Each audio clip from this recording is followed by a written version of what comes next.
replacing heat exchanger and flue seals on Vaillant boilers. In this video, I will show you how to replace the seals on top of the heat exchanger on a Vaillant boiler. Before we start, I would advise always, if you work on a gas appliance, make sure you're a gas safe registered engineer. Let's go. Seals on the top of the heat exchanger leaking fumes, carbon monoxide. Right, you don't need to take a heat exchanger out. Come here, I'll show you how to change it. First, remove the screws on the bottom and the top brackets, holding the flue elbow to the actual flue, just like that. Make sure you never use the wood screw, because basically you're going through the inner flue and you're causing more leak within the boiler. Keep the screw safe, put them on the side, and remove the bracket. Keep the bracket safe as well. Just like that. Yep. Put them on the side. There we go. Now you need to remove the flue adapter by removing 4 screws, which is 2 in the front, 2 in the back.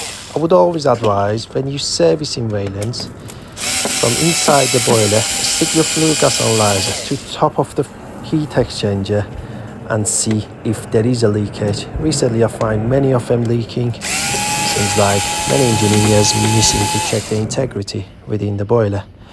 Right, as you know, normally the flue needs to be cemented inside and outside, but in this case it's not. So if it was, you just need to push it up, same as the process basically I've done now, and you just pull the adapter out, and there you go. That's the seal on top of the heat exchanger you need to replace. So because the flue is not been cemented, I will remove the full flue, changed all the seals, and also when I put it back in, I will put cement around the flue so the boiler is not at risk anymore. Always check inside, make sure nobody put a longer screw before, so it's not gone through the inner flue, which is causing you more carbon monoxide and the fumes leakage.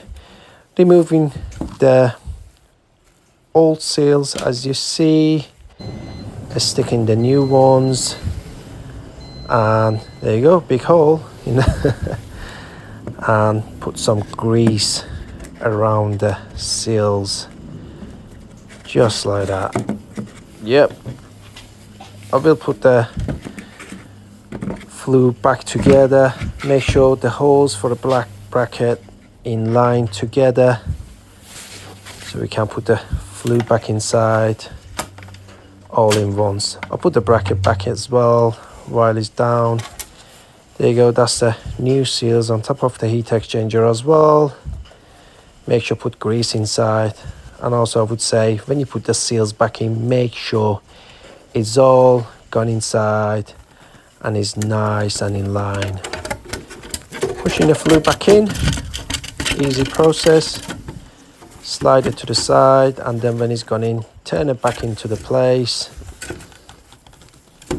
Just try to wiggle, then apparently it will push in. That easy. If it wasn't and the flue was cemented, you just need to push the elbow, slide it to the side, push into the flue, and then push it back into the heat exchanger.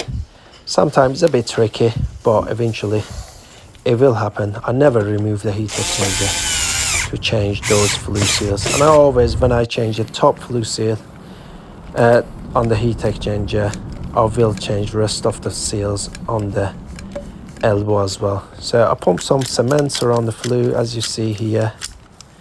Make sure it's all nice and cemented, so it will be secured for the customer. As you see, there we go, job's a good one.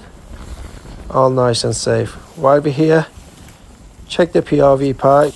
It should face back to the wall. Please like and subscribe us for more video. All done, bye!